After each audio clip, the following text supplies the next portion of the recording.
Após a reforma, que causou profundas consequências no mundo cristão, veio a chamada Contra-Reforma.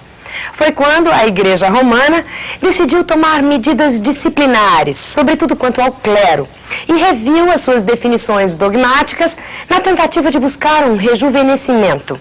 Apesar disso, o conservadorismo reacionário e o fechamento das igrejas nacionais sobre si mesmas enfraqueceram o prestígio papal. A Contra-Reforma e o mercantilismo são temas dessa aula. Salve, pessoal!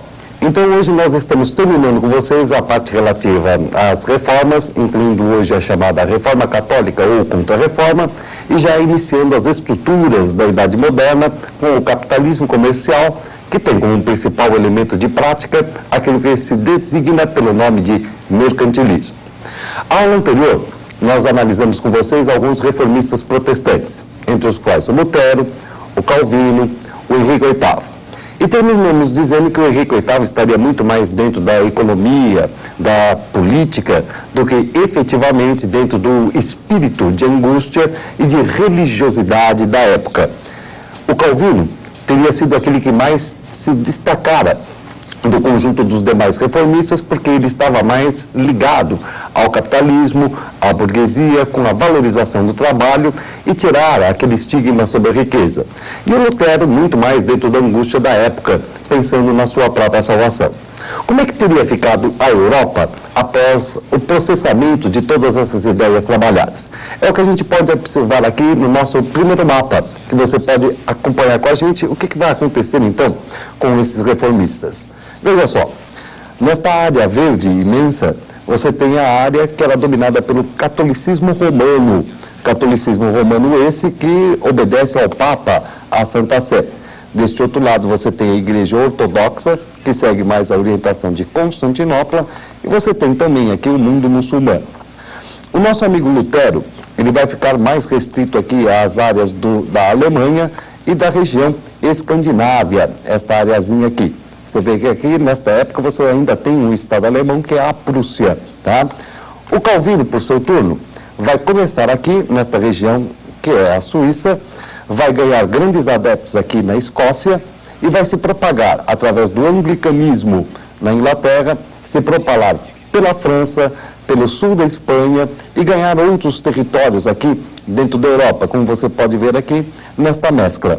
Daí, você ter a percepção, então, de que o calvinismo realmente estava atendendo mais e melhor aos anseios da época.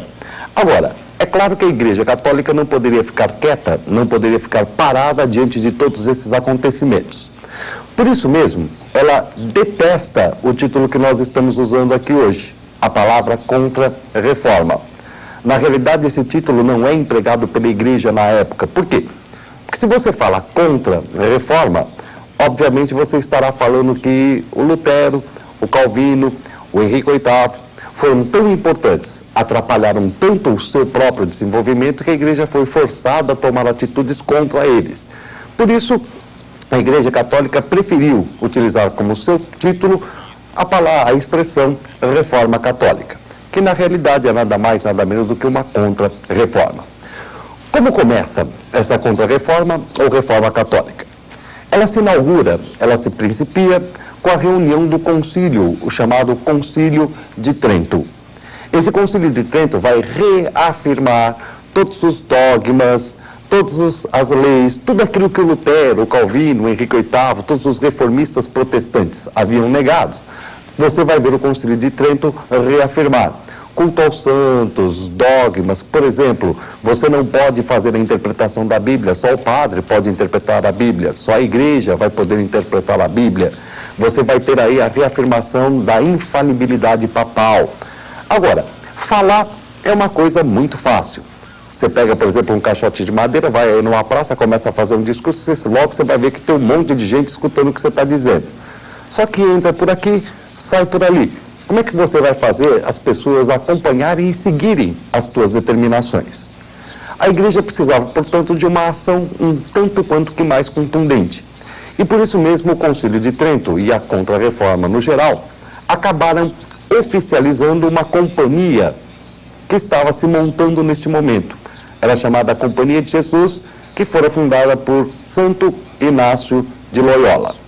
A Companhia de Jesus passou a ser o braço direito da Contra-Reforma ou da Reforma Católica. É ela que vai cuidar agora dos seminários, onde os padres são formados. É ela que vai, por exemplo, criar o catecismo que, se você é cristão, você teve que fazer para chegar à primeira comunhão.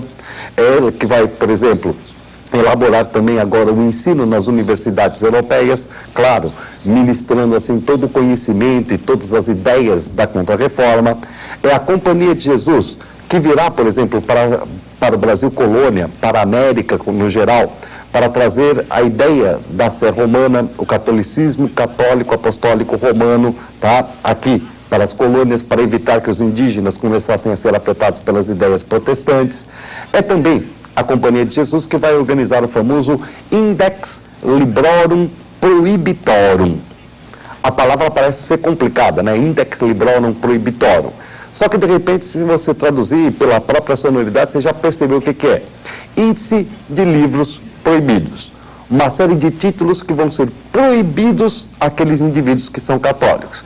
E que, diga de passagem, existe até o dia de hoje.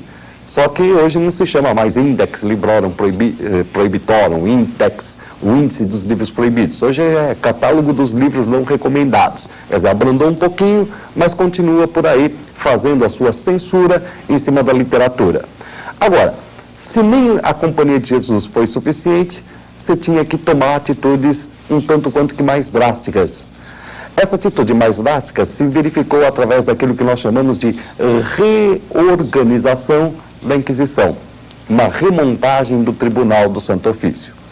Pelo amor de Deus, gente, presta atenção nisso. Não é a Reforma Católica que está criando a Inquisição. A Inquisição já existia na Idade Média. Só que esta Inquisição medieval não teve metade da atuação que a Inquisição da Contra-Reforma vai ter, que a Inquisição da Reforma Católica vai possuir. Uma ação extremamente repressora, violentíssima, especialmente na Itália, Portugal, Espanha, tá? Tentando fazer com que as pessoas permanecessem dentro do catolicismo e tentando converter muitas vezes à força os indivíduos à religião católica. É, por exemplo, aquilo que vai gerar o chamado cristão novo, o judeu converso pela Inquisição. Facílimo de você identificar, porque você encontra pessoas com sobrenomes de plantas, de animais, de minerais. Por exemplo, José Rocha. Se ele se chama José Rocha, provavelmente ele terá um ancestral judeu que foi pego pela Inquisição e convertido ao cristianismo à força. É o chamado cristão novo. Ou o João Leitão. João Leitão, também um animal, trazendo, portanto, aí todas as coisas. Eu, por exemplo, Rui de Oliveira. Oliveira justamente marca aí uma árvore e, portanto, mostra que eu devo ter tido um ancestral judeu converso pela força da Santa Inquisição ao cristianismo, montando o cristão novo. Em termos artísticos, a grande marca é o esfacelamento, o declínio da arte renascentista e o aparecimento de uma nova arte que se filia à Contra-Reforma e mais tarde também ao absolutismo, o barroco. Você percebe que a Contra-Reforma, aonde ela atuou mais incisivamente, ela funcionou mais ou menos como que um freio naquelas ideias renascentistas e naquelas transformações todas que vinham vindo. Só que, apesar de agir como um freio, na realidade a Contra-Reforma não conseguiu parar a velocidade e o relógio da época, a velocidade e o relógio do tempo moderno. Por que isso? Porque, paralelamente aos fenômenos que estão acontecendo no Renascimento e na Reforma, o capitalismo começa a ganhar pulso, começa a ganhar efusão. Ora, o ganho de efusão desse capitalismo vai marcar toda uma reestruturação da Europa moderna. E apesar de todas essas características que a gente pode observar aqui da Contra-Reforma, e que nós acabamos de falar, que você nota, vem a ser o Concílio de Trento, a Companhia de Jesus, a tentativa de impedir as pessoas de terem acesso a leituras diversas através do índex, o reforço da violência através da renovação da Inquisição do Tribunal do Santo Ofício, você vai reparar que o capitalismo vai ganhando pulso. E apesar disso, o termo capitalismo ainda é muito precoce para essa época. Tanto que se fala que o sistema econômico da Idade Moderna, que é o capitalismo comercial, na realidade não é bem capitalismo. Por quê? Porque capitalismo vai se caracterizar pela mão de obra assalariada, pela extração da chamada mais-valia, que, grosso modo, simplificando aí ao máximo, é a diferença entre aquilo que você produz e o salário que você recebe, tá? Quer dizer, então, se o trabalhador assalariado é que vai caracterizar efetivamente o capitalismo, a Idade Moderna, porque ainda tem mão de obra servil, porque ainda tem mão de obra escrava e porque já tem também a mão de obra assalariada, ela fica muito mais claramente entendível como capital comercial do que efetivamente como capitalismo comercial. Todavia, nós vamos empregar aqui o termo capitalismo comercial, porque ele já se generalizou, se vulgarizou e praticamente todo mundo usa essa terminologia. Pois bem, se essa época ainda não é uma época claramente, nitidamente capitalista, o que está acontecendo neste momento histórico em termos econômicos?